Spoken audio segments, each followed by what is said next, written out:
in possession. They are, however, facing a 4th down situation. The kick by Marr is good. And they are on the board, but still trailing. It's 7-3. A dozen plays on that drive that ends with the field goal. Let's go ahead and break out some of the old chestnuts here, right, partner? Keep the ball in front, rally to it, and make the tackle, right? No big plays given up, no balls over your head. Bend, don't break. Hold on. Chestnuts? You like Come that? on, what does that mean, break out? That just because you break chestnuts? I'm not sure about that part. I'm just going with why they said that. I have no idea.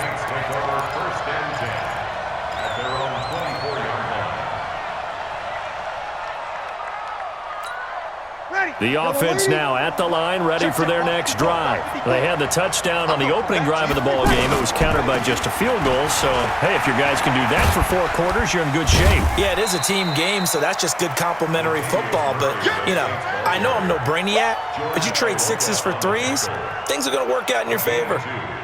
Watching that play unfold and watching him complete it brought back memories of doing all those pursuit drills to make sure you don't over-pursue and let a guy get a cutback lane on you. He did that very well. You praised him on tape yesterday for the angles that he takes to the ball. Took a great angle right there. A 2nd down pass play there, but it's incomplete. They went with a dime look on defense. 2 extra defensive backs on the field and covered up essentially every blade of grass. That allowed them to disrupt the play. So the failure to connect on 2nd down, that leaves them staring up here at a 3rd and 8. And he finds Cook. And they get him down, but not before he takes it across the 40-yard line. He'll get 15 and a Saints 1st down. Well, sometimes our pregame meetings do pay off, don't they? What do the guys in the locker room call him? Well, they said it with a chuckle. They called him Old Reliable. Yeah, that means he doesn't move quite as fast as he used to, but he still knows all the tricks, doesn't he? Even that little gentle push-off in order to get open, he finds a way to pick up. And now off to the races, down the right side. Touchdown, New Orleans. Alvin Kamara. 59 yards. And the Saints able to stretch that lead out further. Lutz with the extra point. And the decision to just kick the extra point winds up successful.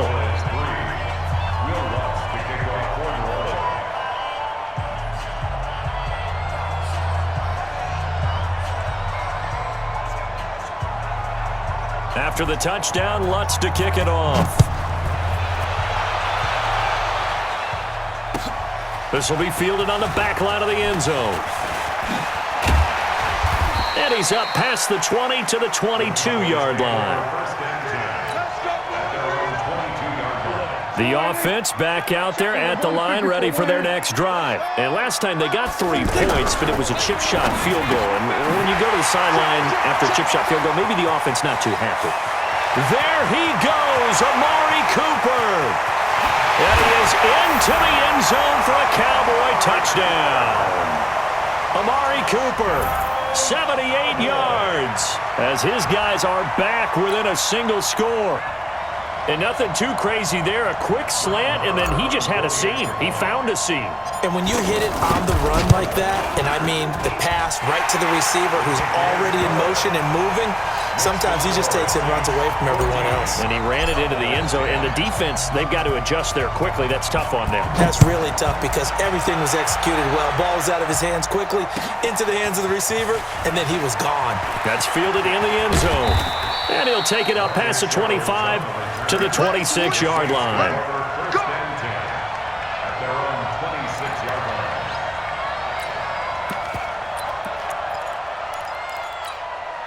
The Saints offense on the field, ready to get their drive started. And right now they're saying, hey, let's keep this going. 2 drives, 2 touchdowns. Yeah, can't ask for a better start than that, can you? I mean, this is the way you practice it. This is the way you rehearse it.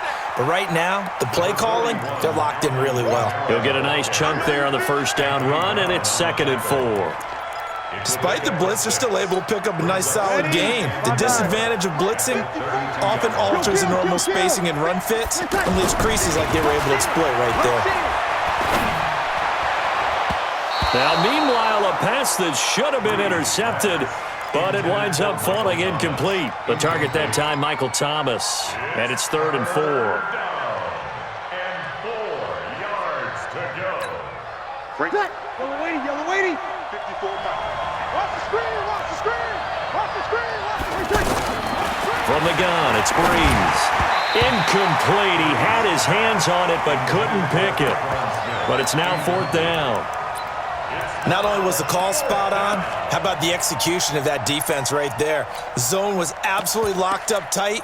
He was trying to force it in there on 3rd down. But if there's a time to force it, he felt like he needed to make a play, right? Yeah, exactly right. 3rd down, you got to try and find something. There's nothing available there for him. And Cook has it, left side. And he's going to have the 1st down at about the 38. They're able to keep the drive alive, 7 yards that time, and the decision to go for it proves to be a good one. Ready. So here's a 1st and 10 at the 38.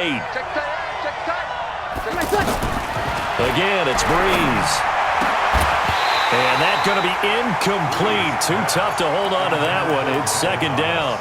Well, Charles, if you think so far the early part of the preseason, who has stood out? If you take a peek back at the draft, the first round, it was pretty defensively minded, but there were 3 quarterbacks taken. Kyler Murray first, Daniel Jones 6th, Dwayne Haskins 15th. Of those guys, they look pretty good. I agree with you, Brandon. When you talk about those 3 quarterbacks, and you're right, the rest of the draft. Ted Ginn's gonna go.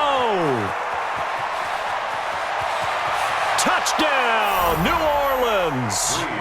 Ted Ginn, 62 yards. And the Saints able to stretch that lead out further. As a fan, is there anything prettier than a well-executed post route? No, it's a thing of beauty, especially when it's done like that for a touchdown. The throw, the catch, and how about the run after to get it to the end zone? Boy, I guess they're going to keep trying to put the pedal to the metal here. They're going to try an onside kick.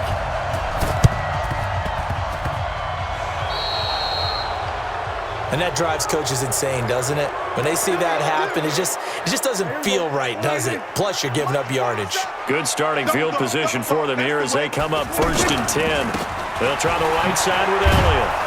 And the running lane's non-existent in this first half as they'll stop him behind the line. It's a loss of a yard there, and it's 2nd down. Up front, the struggles continue for this offense among the line. What can they do? Change the play calling? What? I think part of that, yes, changing some of the play calls, some screens, some draws, some misdirection. You want to run any type of a play that will influence these guys and continue to get upfield and find a way to use that against them and slip things in behind them. So some quick passes could work as well. Give him 5 on the carry there, and it'll be 2nd down. 2 minutes remaining in this first half of football. 2nd and 5 now. Prescott, and he hits Jason Witten, the tight end. And he'll go out of bounds inside the 15-yard line. That one good for a 1st down pickup of 18 yards. Draw play, Elliott. And he still has yet to get on track in this first half as they're going to stop him behind the line. They'll wind up losing 3 yards here. And that'll make this a 2nd and 13. They try to throw on 2nd down, but this one is incomplete. You get a tight end like this, and you know he's used to dishing out punishment, but here, he's the one that has to absorb the contact, and as a result, unable to hold on to the football. 3rd and long for Prescott.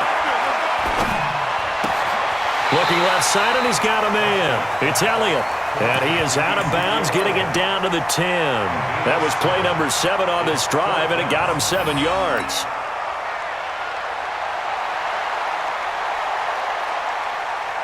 Dak and the offense still out there. They are going to go for it. 47. 47's the mic, boy. 47. Check, 47. Prescott to throw on 4th. That's to his running back, complete. And he will have the 1st down before he's brought down at the 3. The Saints going to call the first of their timeouts. And they'll be disappointed to have to burn one there after giving up the 1st down. 1st and goal, and they got to be thinking a chance to get right back into this football game. And he's going to get this back to the 3-yard line and no further. Now we'll get a quick timeout called by New Orleans, number 2, as they'll talk things over prior to this upcoming 2nd down play. One man in the backfield, that's Elliott on 2nd and goal. And that is caught. It's Witten for the Cowboy touchdown. A 3-yard touchdown pass as his guys are back within a single score. And he is a reliable target. They like to get him involved. They got him involved there for the score. And they should. He's a very good player. Remember, they can use him in certain positions, so many different spots, and he usually comes through for them. Extra point by Marr, up and good. And it's now 21-17. Following the touchdown, here's Marr to kick it away. This is fielded a couple yards deep. They'll bring it back to just about the 25, call it the 24-yard line. The Saints take over 1st and 10 at their own 24-yard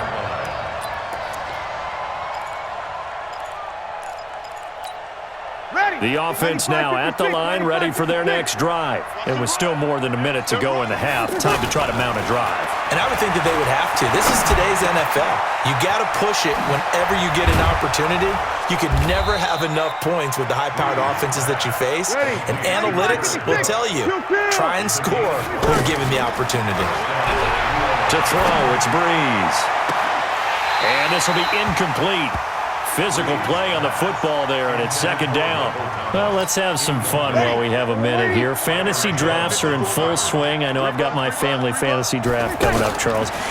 Who would be your top 3 picks? I know that you're a noted fantasy football expert, so who would you take? Well, you've got to start with guys who are going to touch the football and put it in the end zone, right? You got to score points. How about Saquon Barkley with the Giants? You know he's going to run it. He's going to catch it.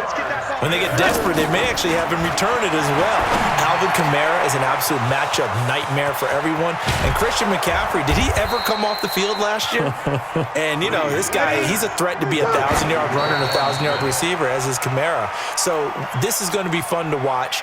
I can't wait to see those guys do their thing, but there are plenty of other guys out there too. If Zeke comes along, you got to take him. Melvin Gordon, if they both come to camp, we'll see how that works out. How about Todd Gurley and his health? Because, boy, when he touches the ball, great things usually happen. And then wondering, someone like Le'Veon Bell took the year off, now a new offense. But if he starts going like he used to, he's obviously going to be a good one. Fresh legs is what you're counting on with Le'Veon Bell and a fresh start in New York with the Jets.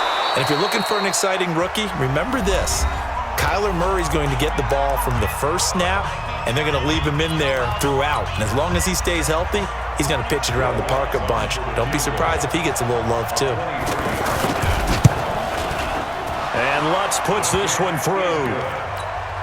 So a capper there to a pretty good first half. And I love the way that they put a chokehold on the clock and pretty much drained everything before they put the field goal on the board as they headed into the half. This will be fielded on the back line of the end zone.